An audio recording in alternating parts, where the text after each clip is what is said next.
मैंने ये सीखा है अपने पिताजी से, और सीख सकते हैं इसको, ये केवल तुक्के की बात नहीं है, सीख सकते हैं। मेरे जो पेरेंट्स हैं, पिताजी और माँ, वो एक अनूठा कॉम्बिनेशन है। अच्छा, किसी शादीशुदा जोड़े से अकेले आप बात करके देखिए, जब वो कंफर्टेबल हो आपके साथ, आप उनको बोलिए कि मुझ में और मेरी पत्नी में, या मुझ में और मेरे पति में ज्यादा चीजें मैच नहीं होती हैं। सीरियस होके बोलना, मजाक के मूड में नहीं, सीरियस मुंह बना के बोलिए, थोड़ा भरोसे में लेके।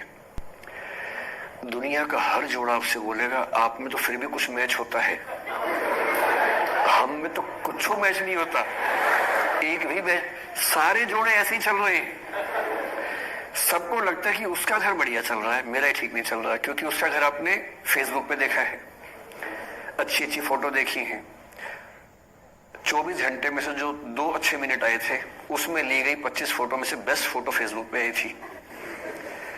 और अपने घर में आप बाकी 24 घंटे में से 2 मिनट छोड़ के बाकी देख रहे हैं, तो दूसरे का घर हमेशा अच्छा लगता है कि यार लाइफ हो तो उनके जैसी हो।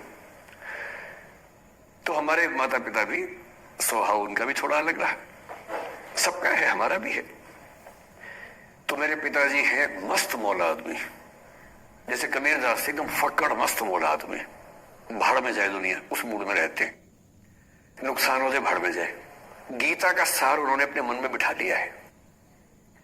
उनका बड़े से बड़ा नुकसान हो जाता है तो क्या बोलते हैं, हमारा क्या था, जो लाए थे, जो लिया यहीं से लिया, जो दिया यहीं दिया, साथ लेके क्या जाना है, बात खत्म।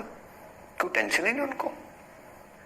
और बाकी सब लोग टेंशन में कि अब क्या करें, ये हो गया वो हो गया, कैसे मैनेज करें। मेरी माँ को तनाव हो जाता था, और जब पिताजी ऐसी हो तो माँ को तनाव होगा, सीधी सी बात है। अगर माँ वैसी होती पिताजी तनाव में रहते हैं, तो सामान्य बात है। जब घर में एक व्यक्ति मस्त मौला हो तो बाकी लोग तनाव तो फिर बांटेंगे ना आपस में। वो बड़ा तनाव में रहती थी, उनको घर की चिंता, बच्चों की चिंता बहुत सताती थी। पिताजी भी चिंतित थे बच्चों को लेकर, जैसे कोई पिता होता है, पर उनके नेचर थी कि ठीक है देख लेंगे जो होगा, अरे देख लेंगे, अरे भाड़ में जाओ, उस मूड में रहते हैं, आज भी रहते हैं। मेरी माँ 73 की उम्र से कुछ महीने पहले चल बसी, उनका जीवन समाप्त हुआ। मतलब मुझे नहीं पता कि जीवन क्यों समाप्त होता है, क्योंकि बड़े बूढ़े कहते हैं कि हर व्यक्ति की सांस का इतिहास है, सांसें लिखी हुई है ईश्वर ने, उतनी सांसें मिलेगी। मुझे बहुत भरोसा इस बात में है नहीं, क्योंकि भगवान ऐसा क्यों करेगा कि जापान में सांसें ज्यादा लिखेगा और अफ्रीका में कम लिखेगा, भगवान ऐसा क्यों करेगा। और अगर सांसें पहले से लिखी हुई है तो हमारी जीवन प्रत्याशा क्यों बढ़ती जा रही है। अगर सांसें पहले से फिक्स हैं तो आजादी के समय से लेकर आज के 70 साल में जीवन प्रत्याशा लगभग 2.5-3 गुना बढ़ गई। और हम ये भी कहते हैं कि लोग खराब हैं। अगर लोग बुरे हैं तो जीवन छोटा होना चाहिए कर्मों के हिसाब से। लोग खराब हैं और जीवन बड़ा होता जा रहा है। तो मुझे उन मान्यताओं में बहुत भरोसा है नहीं कि सांसें लिखी हुई हैं। अगर सांसें लिखी होती तो मनुष्य की औसत आयु 25 साल से ऊपर नहीं होनी चाहिए थी, 25-30 मैक्सिमम।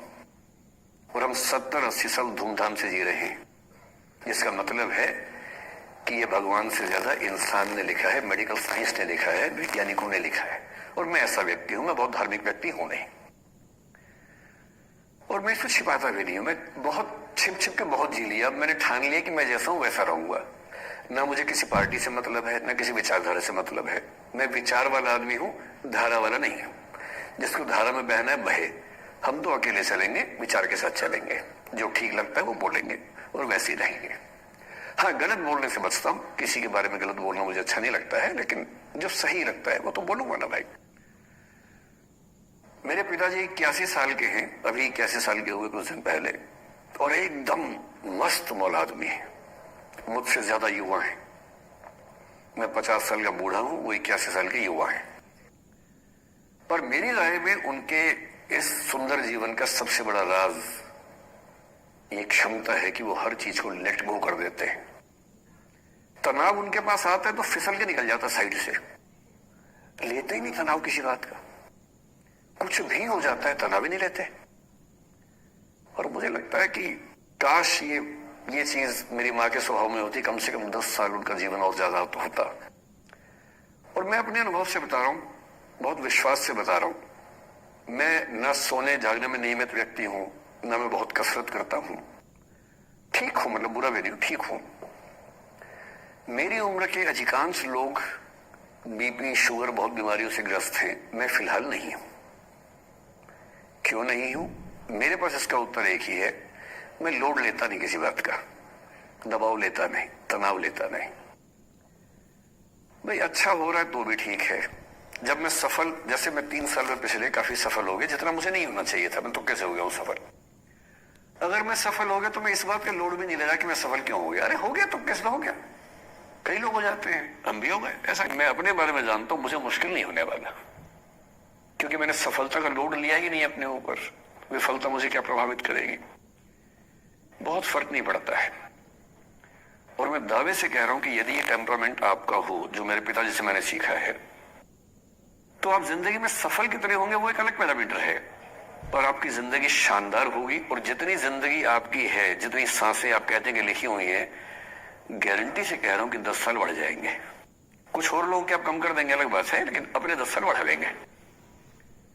इसलिए ये सीखना बहुत जरूरी है कि कैसे लेट गो करना है जिंदगी की चीजों को। 3-4 प्रसंग होते हैं। एक होता है कि आप किसी को बहुत चाहते हैं पर वो आपको नहीं चाहता। आपकी उम्र में ये सब तो खेल होता है, और क्या खेल होता है। मेरे घर में 2 बच्चे हैं 17 साल के, तो मैं उनको देख के समझता रहता हूं।